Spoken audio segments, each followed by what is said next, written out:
우리 함께 사도신경으로 신앙 고백하시겠습니다. 나는 전능하신 아버지 하나님, 천지의 창조주를 믿습니다.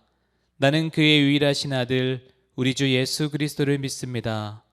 그는 성령으로 잉태되어 동정녀 마리아에게서 나시고 본디오 빌라도에게 고난을 받아 십자가에 못 박혀 죽으시고 장사된 지 사흘 만에 죽은 자 가운데서 다시 살아나셨으며 하늘에 오르시어 전능하신 아버지 하나님 우편에 앉아 계시다가 거기로부터 살아있는 자와 죽은 자를 심판하러 오십니다. 나는 성령을 믿으며 거룩한 공교회와 성도의 교제와 죄를 용서받는 것과 몸의 부활과 영생을 믿습니다. 아멘. 할렐루야. 반갑습니다.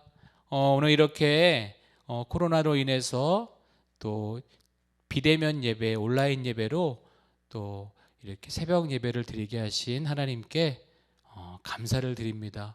이것도 이렇게 감사인 줄로 믿습니다. 코로나 때문에가 아니라 코로나 덕분에 우리가 예배를 너무나 사모하고 있다는 것, 그리고 이 예배가 우리에게 정말 중요하고 소중하다는 것을 깨닫는 그런 시간들이 되시기를 주님의 이름으로 축복합니다. 오늘 이사야 29장 19절 말씀, 겸손한 자에게 주시는 기쁨이라는 말씀으로 함께 은혜 나누기 소망합니다. 겸손한 자에게 여호와로 말미암아 기쁨이 더하겠고 사람 중 가난한 자가 이스라엘의 거룩하신 이로 말미암아 즐거워하리니. 아멘. 이사야 29장은 히스기야 통치 시대 때 하나님께서 이사야를 통해 하신 말씀입니다. 이때 예루살렘의 통치자들은 하나님의 눈을 피해 주변 나라들과 은밀하게 정치적인 거래를 합니다. 이들이 하는 일은 역사를 주관하시는 하나님께 그들의 일들을 묻는 것이 아니라 오히려 그들 스스로 계획을 세우고 실행에 옮기려는 태도였습니다. 문제는 바로 그들의 그러한 비밀스러운 태도가 불신앙이라는 것입니다. 자신들의 운명을 결정하는 분이 여호와 하나님이심을 인정하지 않는 것이고 자신의 지혜와 판단에 의존하는 자들의 모습이라는 것입니다.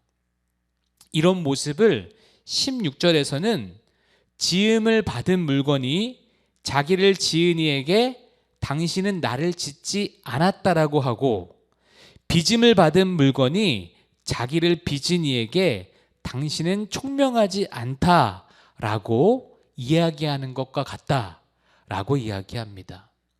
즉 재료에 불과한 진흙이 그 재료를 가지고 그릇을 만드는 토기장의 자리를 차지할 수 있겠습니까? 오늘 본문의 말씀에서는 역사의 주관자이신 하나님께서 열어주실 구원의 시대에 대해 말씀하고 있습니다. 겸손한 자들과 가난한 자들이 마침내 이스라엘의 거룩하신 이 안에서 기쁨을 누리며 즐거워할 것이라고 말씀하십니다.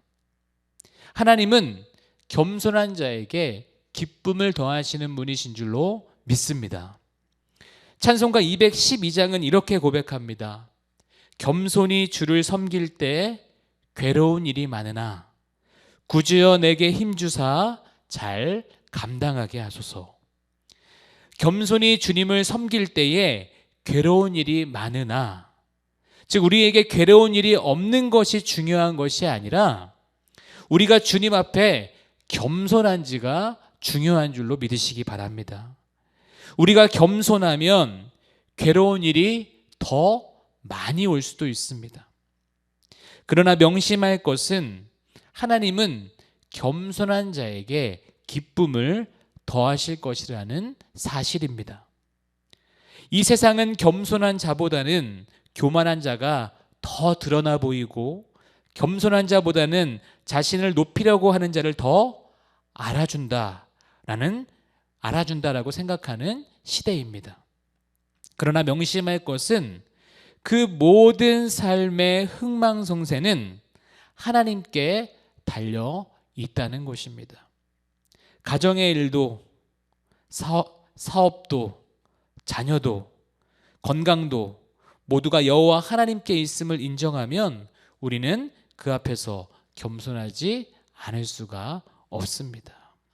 오늘도 겸손한 자에게 기쁨을 주시는 하나님 한 분만을 바라볼 수 있기를 소망합니다. 그래서 우리 삶의 모든 것들을 주님께 믿고 의지하면서 교만한 모습이 아니라, 자기 자신을 의지하는 영적으로 교만한 자가 아니라 주님 앞에 겸손히 나아갈 때에 기쁨을 주시는 그런 주님과 함께 동행하는, 그래서 기쁨이 충만한 오늘 하루가 될 수 있기를 주님의 이름으로 축복합니다. 기도하겠습니다. 사랑의 주님, 감사드립니다. 겸손한 자에게 주님께서는 기쁨을 주신다라고 말씀해 주셨습니다. 우리가 겸손하면 오히려 세상적으로 더 힘들고 어려운 일이 올 수도 있습니다. 그러나 중요한 것은 그 하나님께서는 겸손한 자에게 기쁨을 더할 것이라고 하는 이 사실을 늘 기억하며 어려운 순간에 또 힘든 순간에도 주님 앞에 겸손한 모습으로 나아갈 수 있도록 인도하여 주시옵소서. 우리가 세상적으로 교만한 모습으로 서 있지는 않는지 되돌아보길 소망합니다. 주님, 우리가 주님께 묻지 않고 주님께 우리의 삶의 모든 것들을 내어 맡기지 않고 내 생각과 내 가치관을 따라 산다라고 한다면 그것은 교만한 모습과도 같은 줄로 믿습니다. 내 삶이 교만한지 혹은 겸손한지 오늘 말씀 앞에 되돌아보게 하시고 그 말씀 앞에 나를 세워 온전히 겸손한 모습으로 주님처럼 그렇게 겸손한 모습으로 주님을 바라보며 나아갈 수 있도록 인도하여 주시옵소서. 그래서 오늘 하루 겸손한 자에게 주시는 놀라운 기쁨이 우리 삶 가운데에 충만한 하루가 되게 허락하여 주옵소서. 이제 비대면 예배가 2주간 시작이 되었습니다.